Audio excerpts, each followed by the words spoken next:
Hello, and welcome to episode 6 of Waterworld Survival. So, today I'm just going to be doing a little bit of caving, little bit of resource gathering, a little bit of farming. I don't know. I will hopefully think of something else that needs to be done that's interesting that we can do on camera. But the reason that I brought you guys here when I did is because of this thing right here, which is what looks like it's just a chunk with nothing in it. And if you look down there, you can just barely see. You guys probably can't see it all down there, but it's the bedrock layer, and up there's the sky. Nothing in between. I don't have any idea what in the terrain generation would cause that. I don't really understand the settings that deeply. Whoops, that was a mistake. Definitely shouldn't update that block. In fact, I'm gonna put this back so that we maintain our nice little curtain effect. There's a little cave on the other side there. I don't really have a good way to get to it though. And then I don't see anything else. But yeah, I thought that was interesting and I wanted to share it with you guys. And now I'm gonna go back to mining for resources. Who would have thunk? Game called Minecraft out of mining. Huh. Alright, I am back from the caving run. I got a little bit of iron. That was the main thing that I was looking for. A little bit of coal. So I'm gonna take 8 of these, stick them in here, 8 in the other, and then we will have iron.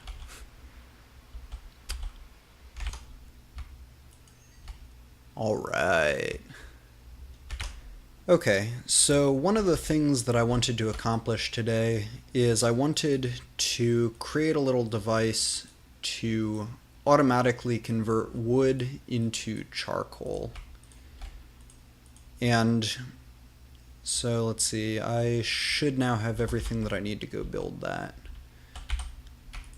So I get the furnace, and I'm gonna put it on this pad. So the way this is gonna work is I can't get to the Nether yet, although I should be able to get there possibly even today. Oh, I know what else I need. So the basic way that this is going to work is it's just going to be a loop attached to a furnace. So when you, there we go. So when you put something into the furnace, it starts burning. When it's completed, it gets sucked out by a hopper underneath. Then that hopper feeds into this dropper. Dropper feeds into that hopper. And then I forget what block was there. This one. Okay. And then this thing right here can be powered by a clock, which I am actually going to stick. Actually, no, I might want 2 of these. If I want 2 of them, then I need to put it down here. I can just stick all of the actual redstone underneath this. So let me put this back, and then let's put one right here, and I'll put the other one next to it. So let's see, that goes there. Then let me make sure this place is lit. So I do that, then I pull out this stuff. Dropper goes here. hopper goes there. That to that, okay. So now if the dropper is repeatedly powered, then it completes the loop, and anything that burns in here gets sent to this slot right here. So let me put that. That's not right. That should be andesite or diorite, whatever. Okay, so I'm gonna stick another one there and see if I can sneak my way under this to put the redstone. Okay, I've got this all set up. So the basic way that this works is I have a little lever down there. When I flip it, this thing here is a really simple clock. When I flip that, it turns the clock on, and then there's a torch there that powers and depowers that block right there. Now, as you might or might not be able to hear, there's a continuous clicking noise when this thing is active, because these droppers keep going, which is why I have the ability to turn it off. Now, eventually, you might recognize this is basically just a simple one-block item elevator. Eventually, it would make sense to switch it out for comparators, so I could check to see whether there was something that needed to be brought up. But comparators require go into the Nether. Go into the Nether requires a bunch of other stuff we don't have. So we're not going to do that quite yet. But I have some more iron cooking. We can start to think about going to the Nether. And the first step there is to make a bucket. So we could take this lava here. I'm not going to, I kind of like how it looks. Down in the cave systems, there is some lava. And if we wanted to, we've got a bit of a head start. We've got some obsidian that came with the village. If we could decide on a place to put it, we could put down a portal right now. I could just go down there, collect the lava, bring it back up here. It'd be a little bit long and tedious, but I'm willing to do it. I haven't found any diamonds yet, and I could imagine that it'd be a lot of caving before I do so. So what I might do is, for now, I'll try to get some surface type stuff accomplished. I'll get some logs. I'll get some logs in here so we can play with it, see how it works. And then off camera, I think what I'll do is I'll get the lava, and we'll make a portal. Maybe we'll make it off of this thing here. But before I do that, I do want to show off how this thing works. So let's stick some oak wood in there and burn it. And when the charcoal is created, it'd be helpful if I turned this back on. And now I'm not getting it. Oh, there it is. Okay. So that was just really slow. But okay, it's working now. Cool. I am going to go away from that so it's not so loud, because on my end that is loud enough to be obnoxious. But yeah, it works. So I think next step. Now I'm sort of two minds about the Nether, because on one hand, it's good for progressing the game, and it's nice to get some of the resources that are only available in the Nether. But on the other hand, one thing, the custom terrain generation that I'm using for this world doesn't affect the Nether. And one of the things that I like about this series, what I like about this game, is how weird it is being in this world where you have nothing but the water and the few structures that poke their heads up above the water. And so going to the Nether, honestly, for me, it breaks the illusion a little bit. It breaks the feeling of this place being sort of magical and different. And so honestly, what I might do is I might go to the Nether on my own and just not show it, and you guys can pretend that is that frozen? No. Sorry, for a minute it looked like the clock wasn't running. Oh no. Oh, there we go. It's not running. If I get closer, it runs. If I get farther away, it doesn't. I think, if I recall correctly, it's just not rendering because it's too far away and it doesn't want to have to render it. But hopefully it's not stopping. Although I guess if it does stop, I can't tell the difference anyway. Getting a lot of charcoal there. So yeah, so I think I'll make the portal look nice, but you guys might not go through it with me, and I'll just and eventually what I might do is I might make a nice Nether hub that hides the fact that it's the Nether, and if I do that, then maybe I'll take you guys. But for now, I think the Nether is going to be strictly an off-camera thing. Now, also off-camera is going to be my getting the lava necessary to get the Nether, because I have to, or to build the Nether portal, because I have to go all the way down there and then all the way back up with every bucket.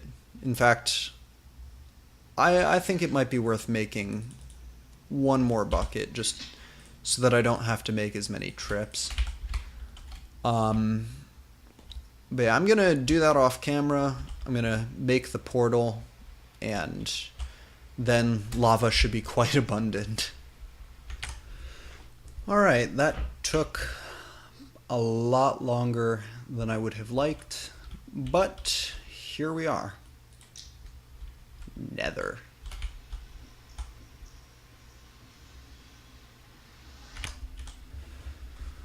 Alright, Nether was fun, but time to go back. Oh, whoops. I should put something there. Just like a little platform so that I don't fall. Thankfully I've got a little ladder here. But yeah, so the Nether, my Nether trip was successful. I got a little bit of Nether quartz, a little bit of glowstone, a little bit of netherrack. Don't have any idea what I'm going to do with any of it, but it is there, and we have in fact made progress in the game. Ah, crap. So, on my own, I'm going to go find a Nether fortress. I'll grab the... I'll show the footage of that, but we're gonna have to save that for another episode, because it's gonna take me a while to find the Nether fortress. Already spent a while building this portal. Let's go do something else for a bit.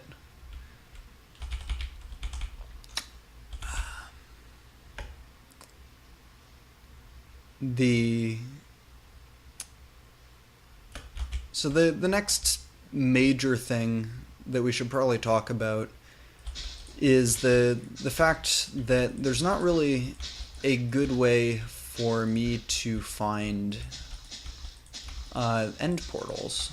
Because if you think about it, and again, if I'm remembering this correctly, finding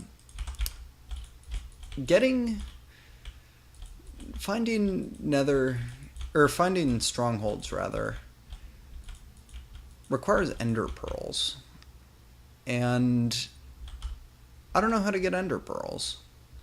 Like, I guess I could create some sort of Enderman friendly mob spawner, but I haven't seen any spawn yet.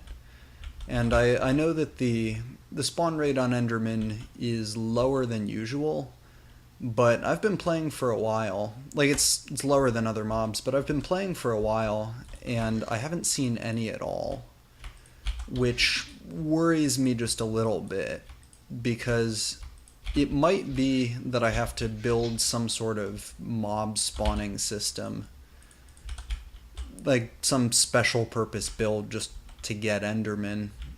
And then once I have the Ender pearls, I still need to find the strongholds. And ordinarily, I think that I think the way the pearls work is you throw them and they go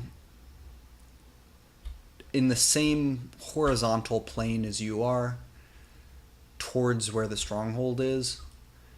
But then actually getting there is going to be a huge endeavor where I have to figure out where it is that the pearl's dropping. I will necessarily lose every Eye of Ender that I throw, just because if it goes down there, it's just gone. So that's a bit of a problem.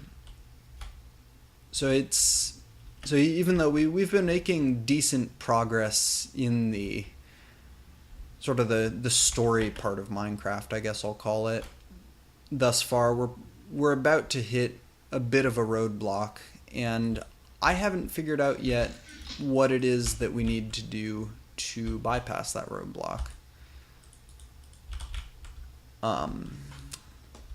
So next couple of episodes are probably just going to be, I don't know, I haven't really decided yet, but I think at this point one of the things that I should be working on is I should probably try to establish some better mob spawner, because that thing over there, it's not cutting it.